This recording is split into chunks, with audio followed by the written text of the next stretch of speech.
Ya, mari kita tundukkan kepala, kita berdoa. Bapa, Anak dan Roh Kudus adalah Allah Tritunggal, Allah yang telah menciptakan langit dan bumi dan segala isinya, Allah yang telah menebus dosa kami manusia, Allah yang telah menuntun, menghibur, menolong dan menggerakkan keyakinan umat pilihan untuk percaya dan menerima Yesus sebagai Tuhan dan Juru Selamatnya secara pribadi. Allah yang telah menuntun dan menggerakkan hati umat pilihan untuk tetap setia dan berserah kepada Tuhan sampai kepada akhir hidupnya.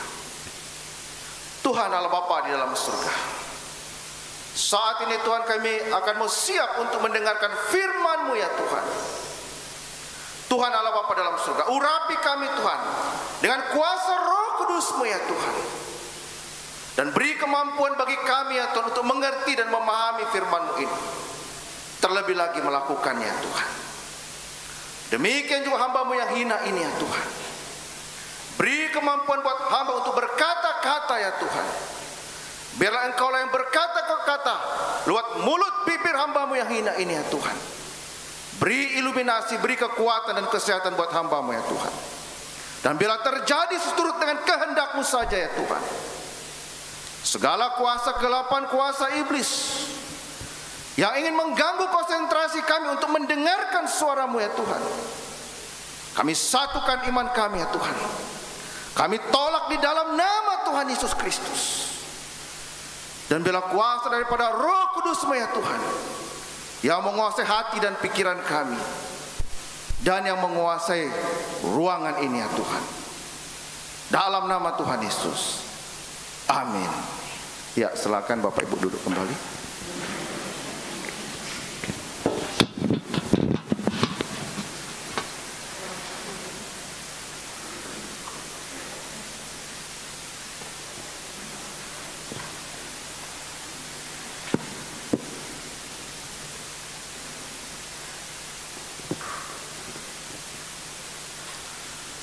Ya, shalom. Ya, puji nama Tuhan.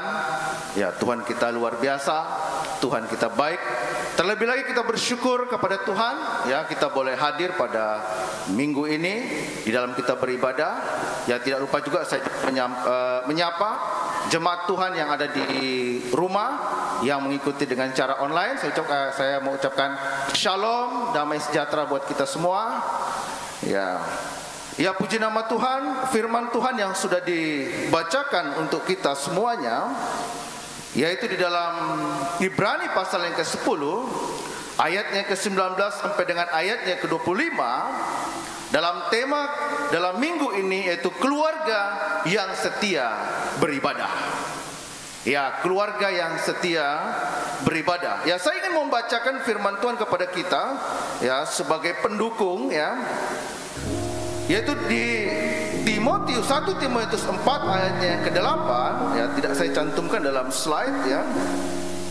Firman Tuhan berkata, latihan badani terbatas gunanya, tetapi ibadah itu berguna dalam segala hal, karena mengandung janji baik untuk hidup ini maupun hidup yang akan datang. Jadi dari firman Tuhan di dalam 1 Timotius pasal 4 ini, bahwa latihan badani, latihan fisik kita, ya, itu terbatas gunanya. Ya, kita latihan fisik, ya, kalau orang yang supaya sehat kita olahraga, latihan fisik, ya, mereka yang sedang mau mempersiapkan diri mau perlombaan, ya, terutama di di bidang olahraga, ya, tentunya ada latihan seperti itu, ya, supaya apa? Untuk mempersiapkan diri dalam, ya, menghadapi pertandingan seperti itu. Ada juga orang yang mengolah tubuhnya, ya, latihan tubuhnya supaya fisiknya kuat, ya, supaya sehat seperti itu, tetapi itu terbatas juga. Ya, saya kemarin sudah jogging. Jadi begitu di ibadah pemuda, segar rasanya, ya kan?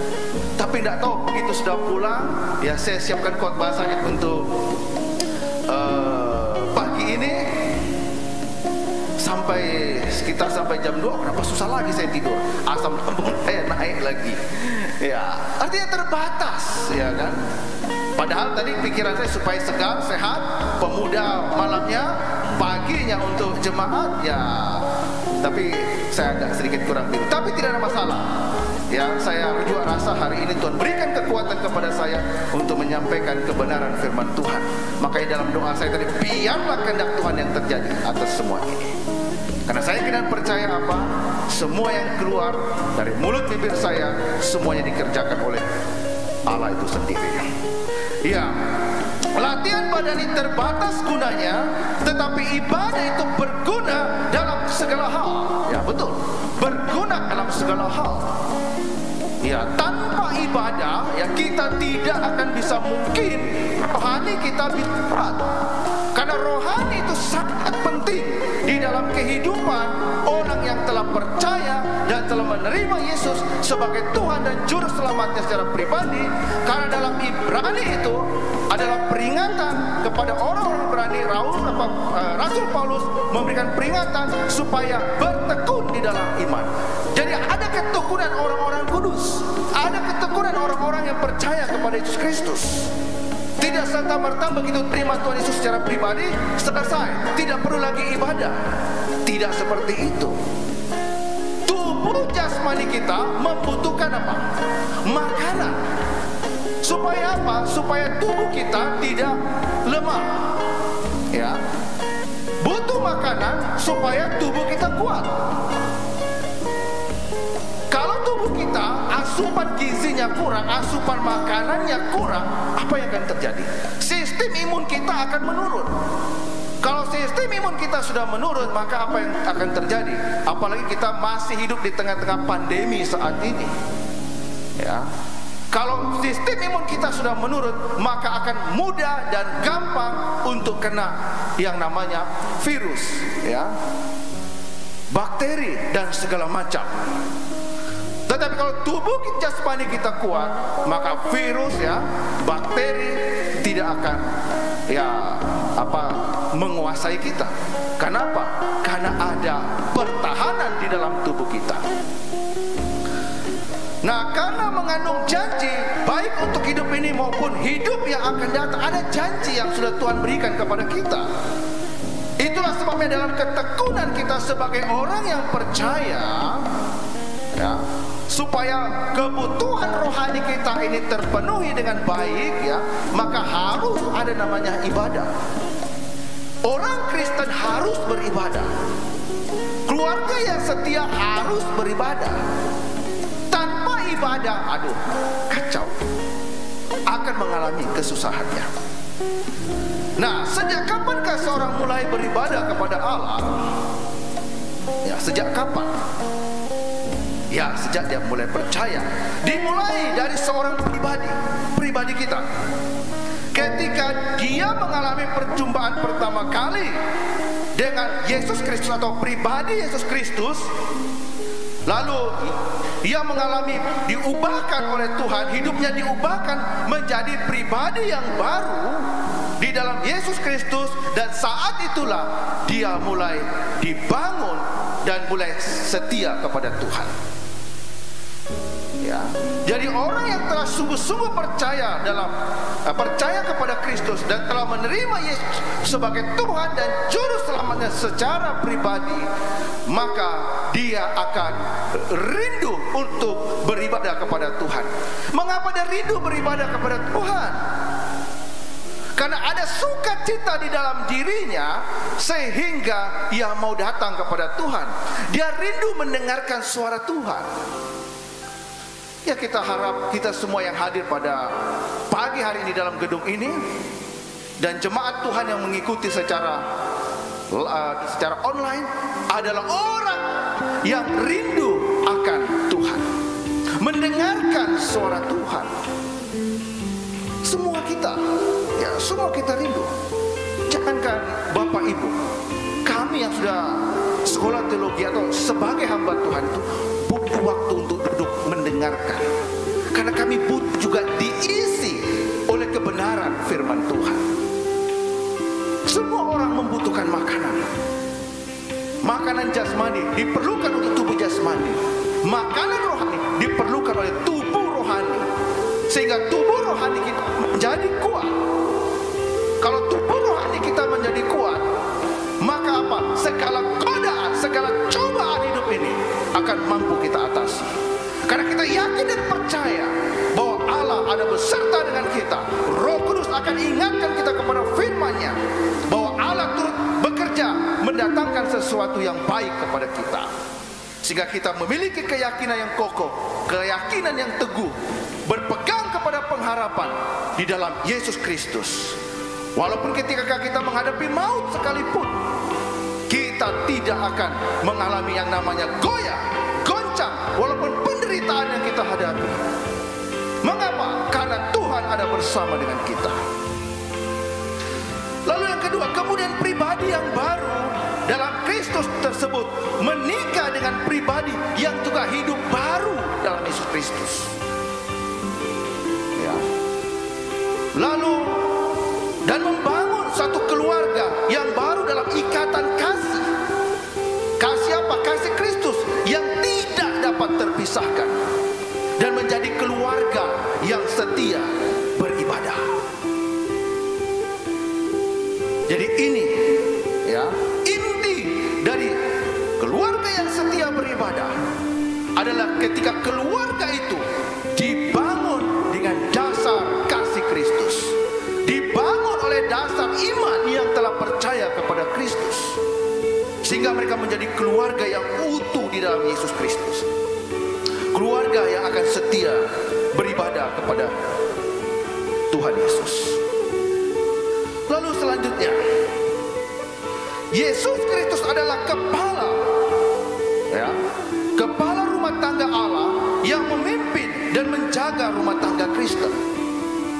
Rumah di situ adalah oikos dalam bahasa Yunani-nya. Oikos itu adalah keluarga atau kaum keluarganya. Jadi seseorang yang telah hidup di dalam Yesus Kristus, yang telah menerima Yesus sebagai Tuhan dan Juru Selamat secara pribadi, berarti dia adalah sudah masuk di dalam keluarga Allah. Ya, sudah masuk di dalam keluarga Allah. Dan kita memiliki imam yang besar. Siapa imam yang besar itu? Yang memimpin kita, yang melindungi kita, yang menuntun kita, yaitu Allah itu sendiri, yaitu Yesus Kristus. Di dalam Ibrani 10 ayat 19 sampai dengan 21 dikatakan di sana, jadi saudara-saudara, oleh darah Yesus kita sekarang penuh keberanian dapat masuk dalam tempat kudus, karena Ia telah membukakan jalan yang baru dan hidup bagi kita melalui tabir, yaitu dirinya sendiri. Dan kita mempunyai seorang imam besar, yaitu Yesus Kristus sebagai kepala rumah Allah. Jadi rumah di situ, ya, kalau kita lihat dari bahasa aslinya adalah oikos, yaitu keluarga, kaum keluarganya adalah keluarga Allah. Nah, imam besar kita yang memimpin kehidupan pribadi kita sebagai orang yang percaya dan memimpin keluarga kita, kepala rumah Allahnya adalah Yesus Kristus. Yang menuntun keluarga orang percaya adalah Yesus Kristus. Keluarga yang setia beribadah akan dipimpin oleh Allah itu sendiri, akan dijaga, akan dilindungi oleh Allah itu sendiri. Karena dia, keluarga itu, pribadi itu adalah milik Allah. Lalu selanjutnya, bagaimana sikap hati dalam ibadah yang benar? Ini harus kita tahu.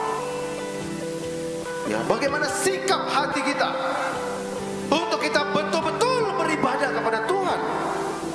Di Ibrani pasal ke-10 ayat 22 dikatakan di sana, karena itu marilah kita menghadap Allah. Dengan apa? Dengan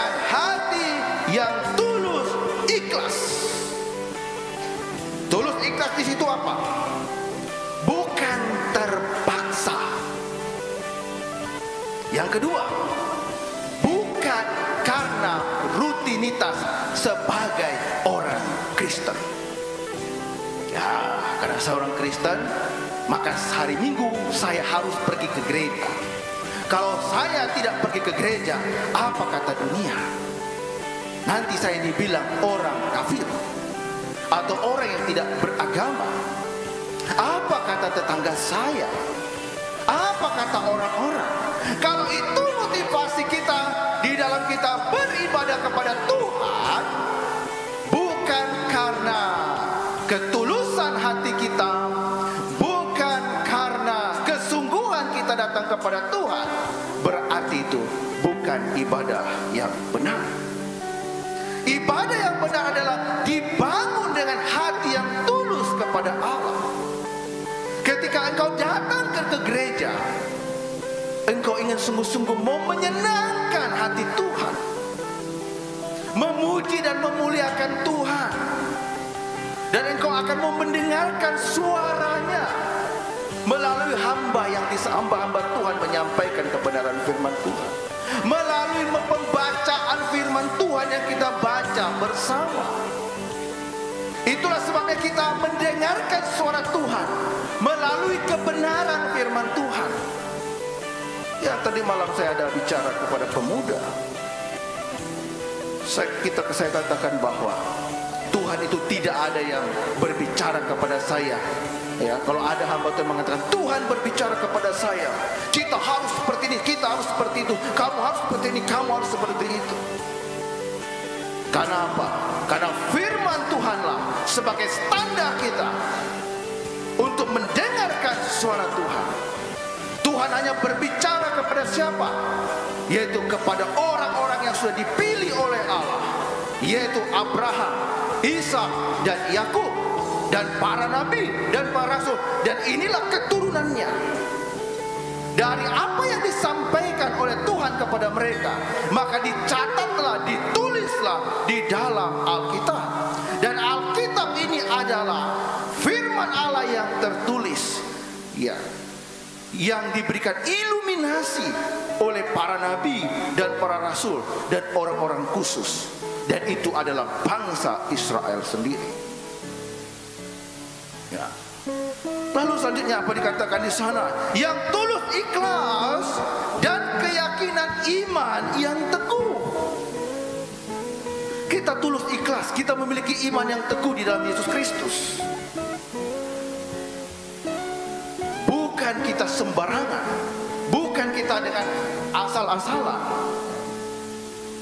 tetapi adalah kesungguhan kita kepada iman dan pengharapan kita kepada Tuhan. Hati yang tulus dan keyakinan iman yang teguh.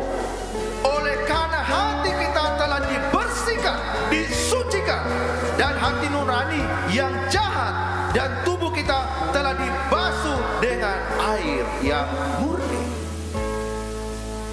Ya, sangat jelas dikatakan di sana apa? Kita harus ibadah dengan tulus, dengan ikhlas, dengan penuh keyakinan dalam iman yang teguh. Karena apa? Karena kita sudah disucikan, sudah dibersihkan oleh darah anak domba. Ketika kita telah percaya dan menerima Dia sebagai Tuhan dan Juru Selamat kita secara pribadi, maka hati kita, hati nurani kita yang jahat sudah dibersihkan, sudah dibasuh dengan air yang murni, sudah dibasuh dengan darah anak domba, yaitu Yesus Kristus yang telah tercurah, darah yang telah tercurah di atas kayu salib untuk menebus dan menghapus segala dosa-dosa kita. Lalu selanjutnya, ya, kita harus teguh dalam pengharapan dan saling memperhatikan. Di ayat 23 dikatakan di sana, marilah kita teguh, ya kan? Teguh di situ dalam bahasa Yunaninya adalah katecho, yaitu artinya apa? Kita harus menahan, mengikat, menangkap, dan menguasai. Apa yang harus kita kuasai? Yaitu kita harus berpegang pada pengakuan tentang pengharapan kita, Sebab Yesus di sini menjanjikannya dengan setia. Apa yang sudah Tuhan berikan kepada kita, kita harus jaga dengan baik. Kita harus pelihara dengan baik. Dan kita harus mengikatnya dan menahannya. Ya kan? Artinya menjadi milik kita. Apapun godaan yang bisa menghancurkan iman kita, yang bisa membuat kita jauh daripada Tuhan, godaan seperti itu dapat kita tahan, dan kita terus kuat di dalam pengharapan kita kepada janji yang sudah Tuhan berikan kepada kita. Janji apa itu? Yaitu adalah janji yang sudah diberikannya kepada kita, yaitu keselamatan yang dianugerahkannya kepada kita secara cuma-cuma. Yaitu apa? Kita harus memegangnya dengan teguh dan setia kepada Tuhan. Ya. Lalu di ayat yang ke-24, dan marilah kita saling memperhatikan. Kita memperhatikan. Ya, di dalam keluarga kita harus perhatikan. Kalau suami kita tidak lagi ibadah, kalau istri kita sudah tidak lagi ibadah, kalau anak-anak kita sudah tidak lagi beribadah, kita harus saling memperhatikan dan mendorong dalam kasih, dalam pekerjaan yang baik. Pekerjaan yang baik apa? Yaitu adalah kita memuji dan memuliakan Tuhan dan mendengarkan suaranya. Pekerjaan yang baik apa? Kita mengikuti semua perintah-perintah yang sudah Tuhan berikan kepada kita. Pekerjaan yang baik bagaimana? Yaitu bagaimana hidup kita harus memuliakan Tuhan.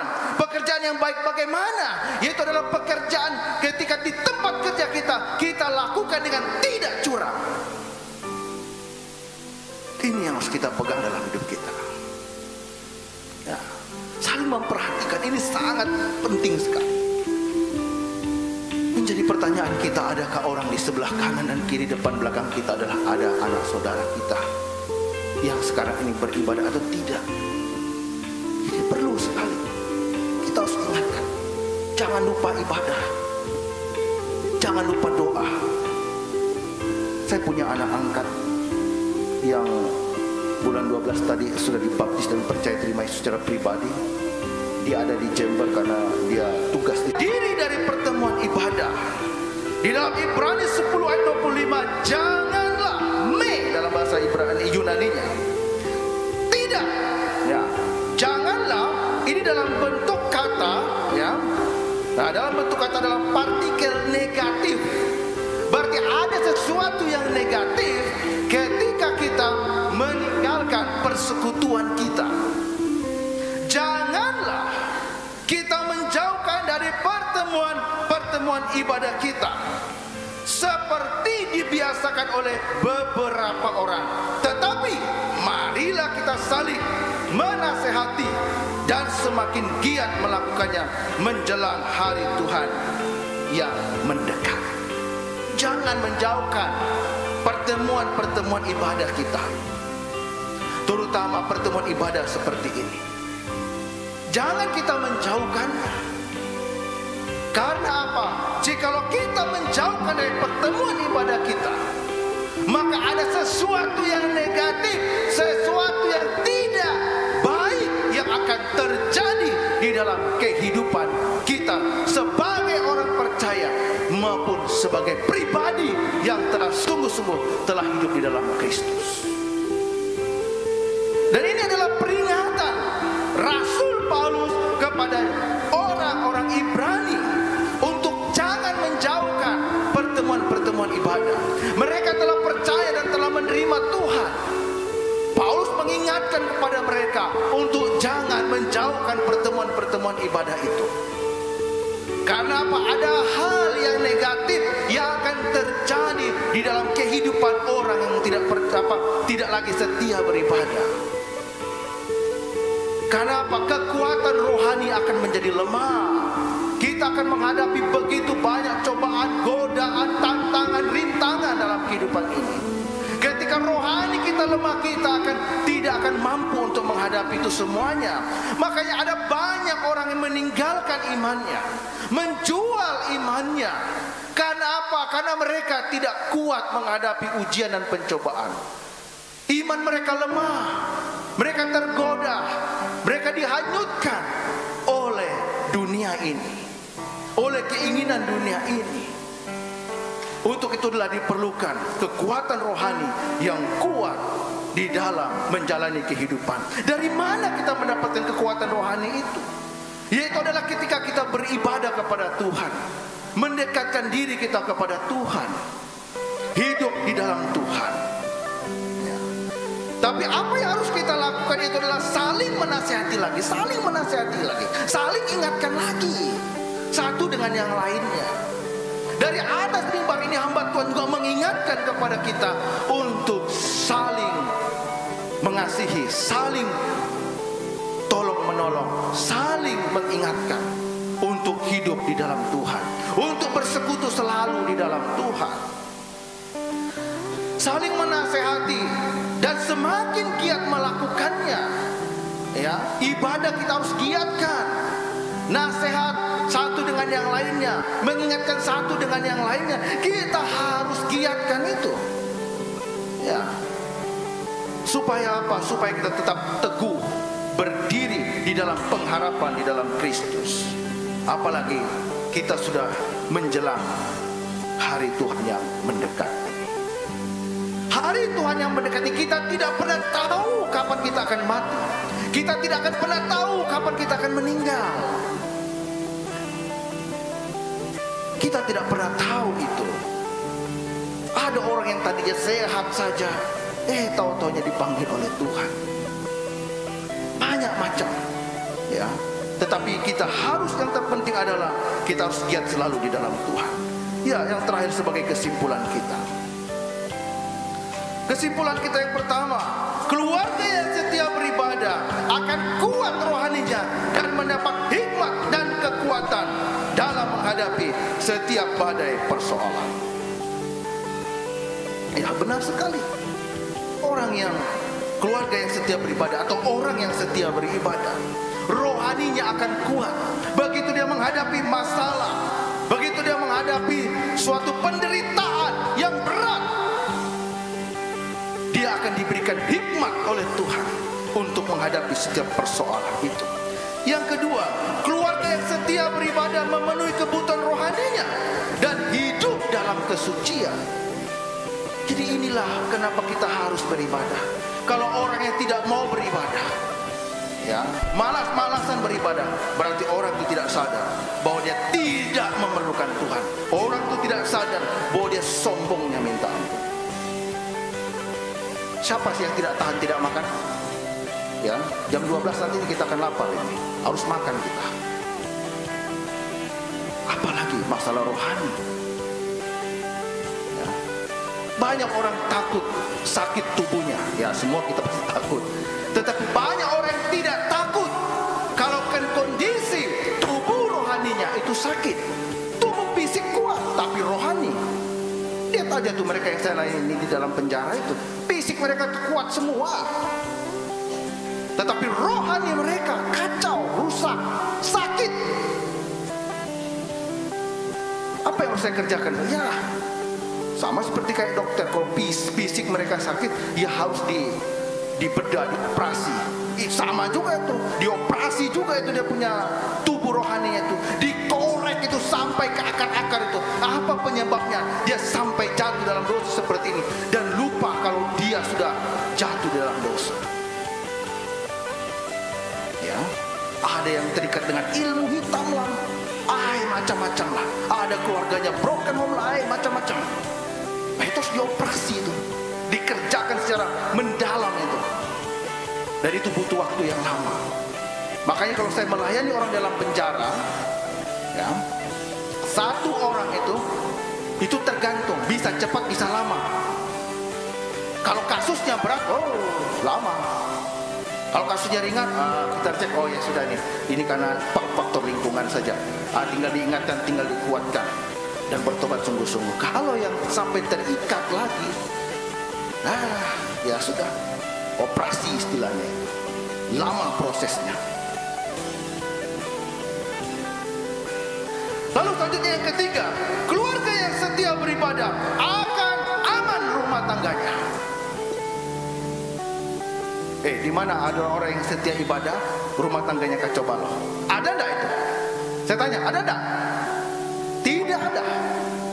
Tapi kebanyakan keluarga yang kacau balau. Karena apa? Karena tidak setia di dalam beribadah kepada Tuhan. Mengapa? Ya, tubuh rohani lemah, cobaan banyak, kebutuhan banyak, ya, tantangan banyak. Kalau sudah tidak ada Tuhan di tengah-tengah keluarga, apa yang akan terjadi? Ya, mungkin piring bisa terbang ke sana, terbang ke sini, ya kan? Ada kan piring bisa terbang, ya? Ya, ada itu biasanya, piring, sendok, ya kan? Ya. Lalu yang keempat, keluarga yang tidak setia ibadah akan menjauhkan dirinya dari Tuhan, akan jauh daripada Tuhan. Ya. Lalu yang kelima, keluarga yang tidak setia ibadah akan sulit menyelesaikan masalahnya. Iya, akan sulit menyelesaikan masalahnya. Mengapa? Hikmat Tuhan tidak ada dalam diri mereka, kesabaran tidak ada dalam diri mereka, kasih Tuhan tidak ada dalam diri mereka. Yang ada hanyalah ego mereka. Nah, ini yang harus perlu kita perhatikan untuk kita betul-betul hidup di dalam Tuhan, setia di dalam Tuhan, dan mendengarkan suaranya. Lalu yang terakhir dari kesimpulan kita yang keenam adalah keluarga yang tidak setia ibadah akan mudah atau gampang diganggu oleh setan. Akan gampang. Kenapa? Ada celah. Ya, harusnya rapat macam begini. Tapi karena tidak lagi beribadah longgar, ada selah-selah, setan bisa masuk di dalam diri orang itu, mempengaruhi orang itu. Sehingga apa yang akan terjadi? Sehingga orang itu akan semakin jauh dari Tuhan dan hidup kacau balau, dan akan gampang sekali untuk dirusak oleh setan. Ada berapa banyak keluarga Kristen yang telah bercerai? Karena apa? Karena tidak adanya kekuatan di dalam Tuhan. Ada kelonggaran, sehingga setan masuk di dalam keluarga itu, mempengaruhinya, sehingga apa yang terjadi? Terjadilah kerusakan di dalam keluarga. Kenapa? Tuhan sudah mempersatukannya, tetapi karena dia tidak setia kepada Tuhan, maka dia lebih mudah diganggu oleh setan. Kiranya firman Tuhan pada pagi hari ini memberikan kekuatan kepada kita untuk kita pentingkan kesetiaan kita beribadah kepada Tuhan, karena itu adalah kekuatan kita dalam menjalani hari-hari kita. Mari kita berdoa.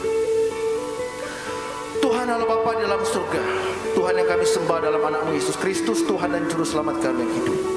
Saat ini Tuhan, hamba-Mu telah berhenti untuk berkata, tetapi biarlah Roh Kudus-Mu ya Tuhan, yang terus berkarya dan terus berkata di dalam hati kami, untuk kami tetap kuat di dalam Tuhan dan tetap setia di dalam Tuhan, dan membawa pribadi kami untuk tetap kuat dan setia beribadah kepada Tuhan, dan membawa keluarga kami untuk tetap setia dan beribadah kepada Tuhan. Kiranya firman Tuhan ini yang kami renungkan ya Tuhan, dapat termeterai dalam hati dan pikiran kami, dan terus kami lakukan dalam kehidupan kami. Dan berkati setiap jemaat yang telah mendengarkannya, baik yang dalam gereja ini maupun yang ada di rumah. Terima kasih Tuhan, terima kasih. Ini doa kami Tuhan dalam nama Tuhan Yesus. Amin.